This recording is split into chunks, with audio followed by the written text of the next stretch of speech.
موسیٰ بن عمران بن قاہس بن لاوا بن یعقوب بن اسحاق بن ابراہیم علیہ السلام۔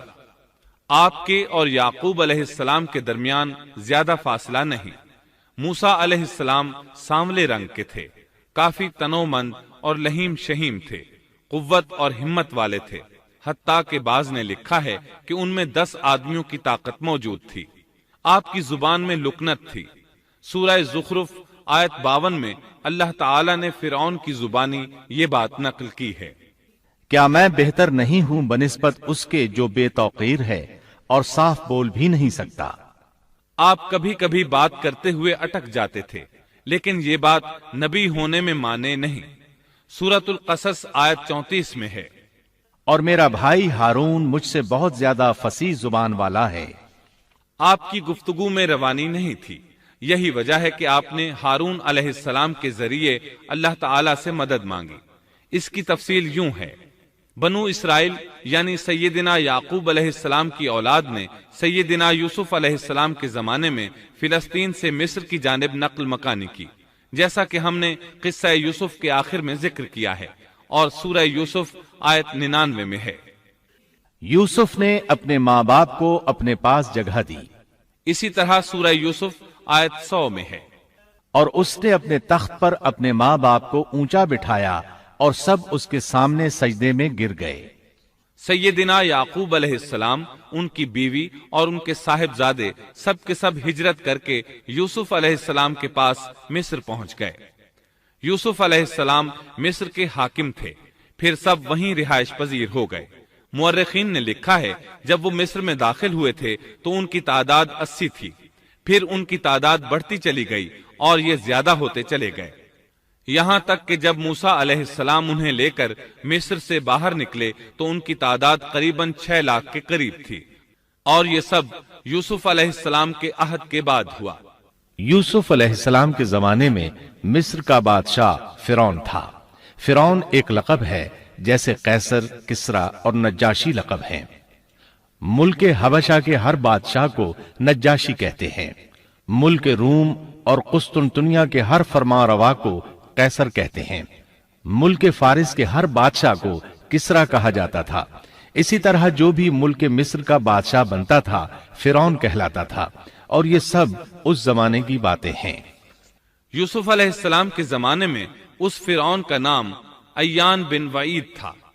اس کے عہد میں یوسف علیہ السلام صاحب اختیار ہو گئے۔ یہ آپ کا بہت احترام کرتا تھا، اچھی طرح جانتا تھا کہ یوسف علیہ السلام اس کے دین پر نہیں ہیں، اس کے باوجود وہ آپ پر اعتبار کرتا تھا۔ آپ ہی اس کی سلطنت کے اہم امور انجام دیتے تھے۔ یوسف علیہ السلام نے اپنی خداداد حکمت عملی سے ملک کو قحط سالی سے بچایا، بھوک اور افلاس سے نجات دلائی۔ اس لحاظ سے یوسف علیہ السلام کے دور میں بنی اسرائیل نے شاہانہ زندگی بسر کی۔ ملک مصر میں انہیں اعلیٰ مقام حاصل تھا۔ ایان کی وفات کے بعد قابوس بن مصعب بادشاہ بنا۔ یہ نہایت ظالم، جابر اور مشرک تھا۔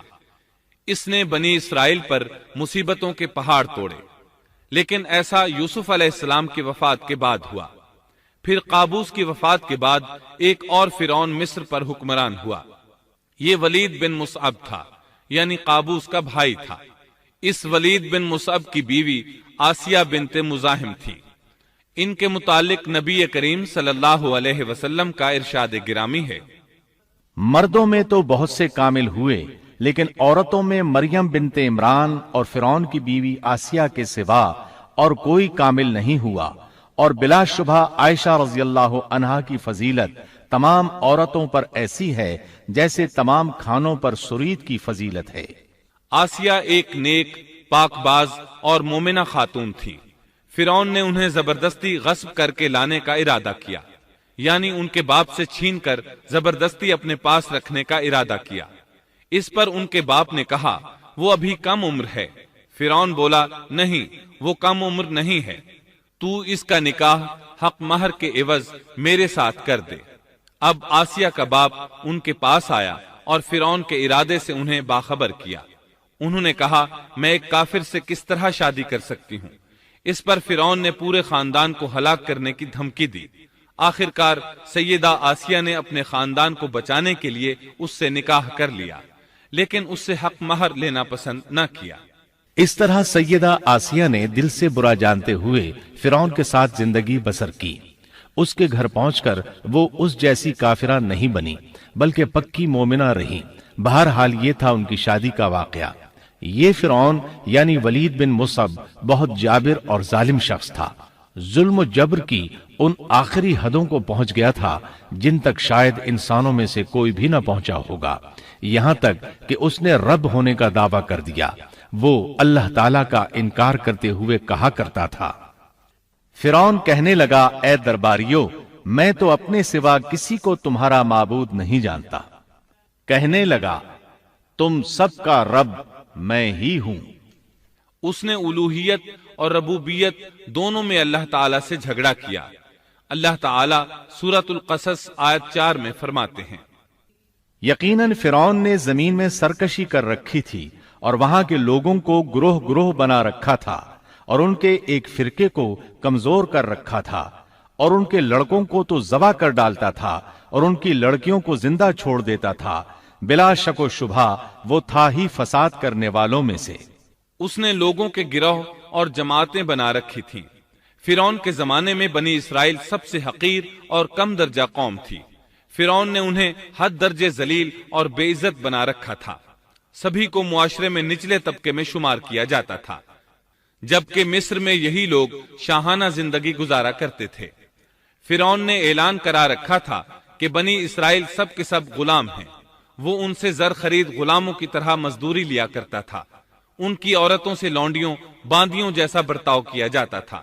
وہ جو چاہتا تھا ان سے کرتا تھا۔ اس نے یہ حکم اپنی رعایا میں عام دے رکھا تھا۔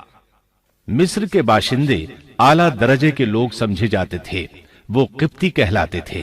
فرعون نے بنی اسرائیل کو غلام اور محکوم بنا رکھا تھا اور انہیں ہر طرح سے کمزور کر دیا تھا۔